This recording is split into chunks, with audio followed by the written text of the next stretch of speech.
Pendant les vacances, êtes-vous capable de couper votre téléphone portable? C'est votre débat du jour, Jean-Pierre, avec les auditeurs d'Europe 1. Vous nous appelez toujours au standard d'Europe 1, 01 80 20 39 21, appel non surtaxé. Alors avant de prendre les appels, j'aimerais saluer Alexis Péchard qui est avec nous en ligne. Vous êtes addictologue, président de GAE Conseil. C'est une structure en quelque sorte qui fait de la prévention. Vous avez publié un livre, Tous accros aux écrans, chez Mardaga. Alors, nous sommes une émission sérieuse, on l'a dit, qui ne se prend pas au sérieux. Notre question de débat sur la capacité de couper notre téléphone, il y a de vraies questions de santé qui se posent. Alors, racontez-nous comment se définit en quelque sorte l'addiction au téléphone, Alexis. Bonjour Jean-Pierre, Bonjour. Merci pour cette invitation. Effectivement, on a ce qu'on appelle d'une part la dépendance aux écrans, Ouais. et d'autre part la dépendance aux activités que l'on peut avoir en ligne. Donc déjà, il faut faire un petit peu la part des choses. On va avoir des personnes qui vont développer une dépendance, une technodépendance à l'outil, qui vont se sentir mal si leur téléphone portable ne marche plus, s'ils l'ont égaré, s'ils l'ont perdu, s'ils l'ont oublié chez eux avant de partir à un rendez-vous ou que sais-je. Et puis, il y a toutes ces activités, bien évidemment, en ligne, les réseaux sociaux, les sites d'information en continu, les jeux d'argent, etc., etc. Un certain nombre d'activités qui sont, là encore, à caractère addictif ou addictogène.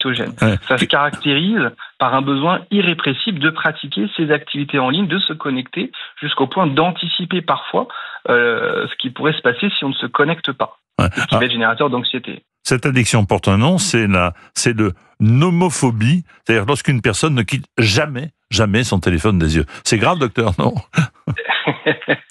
Alors effectivement, ça se caractérise comme ça. Ça prend encore même d'autres formes, avec l'anticipation de rater un moment numérique. On parle du syndrome FOMO également quand on parle de ça. Ouais. Ça se caractérise également dans nos comportements sociaux. Vous avez peut-être déjà vu ces personnes dans la rue ou dans le métro à Paris qui vous heurtent légèrement parce qu'ils sont tête penchée et qu'ils marchent sur leur téléphone portable. On parle de phénomène zombie, cette contraction entre zombie et smartphone. On peut parler des phénomènes de phubbing également, qui sont cette contraction entre l'utilisation du téléphone et du fait de snobber quelqu'un. Donc vous êtes sur une réunion, vous êtes au restaurant, au café, etc. avec un proche, et puis finalement votre écran vous happe avec une notification ou un streak avec une application qui vient vous dire maintenant il faut continuer ta série, ne l'oublie pas, tu continues. Ouais. Et où à ce moment-là, vous snobez, vous ratez un moment dit réel parce que vous êtes pris par cet instant digital. Philippe Candeloro, accro au téléphone ou pas?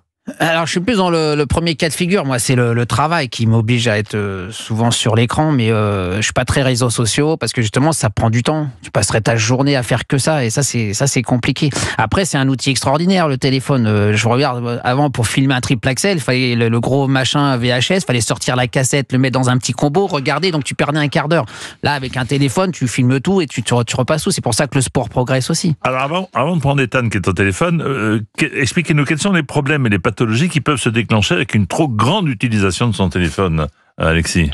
Alors, vous avez les conséquences, elles vont être aussi bien pour les personnes qui sont dites hyper connectées, Ouais. c'est-à-dire qui passent un nombre d'heures important sur les écrans, que pour les personnes qui vont être cyberdépendantes et qui sont donc qui sont réellement dans la maladie, dans l'addiction. Là, on est dans une maladie chronique avec un usage continu, une perte de contrôle, etc. Les conséquences, elles vont être aussi bien pour la santé physique, avec une augmentation de tous les risques qui vont être liés à la sédentarité, augmentation des risques cardiovasculaires, et puis également un impact sur le sommeil, Santé sur morale, notre hygiène de vie, notre alimentation, et puis sur la santé mentale, bien évidemment, en matière d'anxiété, en matière de dépression, éventuellement, de troubles de l'humeur, voilà, tout ce genre de choses. Et puis, tout ce temps passé qui vient d'être décrit également, que l'on passe sur les écrans, ça se fait au détriment d'autres choses, et peut-être également d'activités sociales, au détriment d'une activité sportive, ce genre de choses. Alors, Il y en a autour de la table qui a aucun de ces symptômes. C'est toi, Jean-Pierre, parce que tu portes pas de lunettes, tu regardes pas les écrans, c'est pas possible. Moi, maintenant, je suis obligé de mettre des loupes pour regarder ce téléphone-là.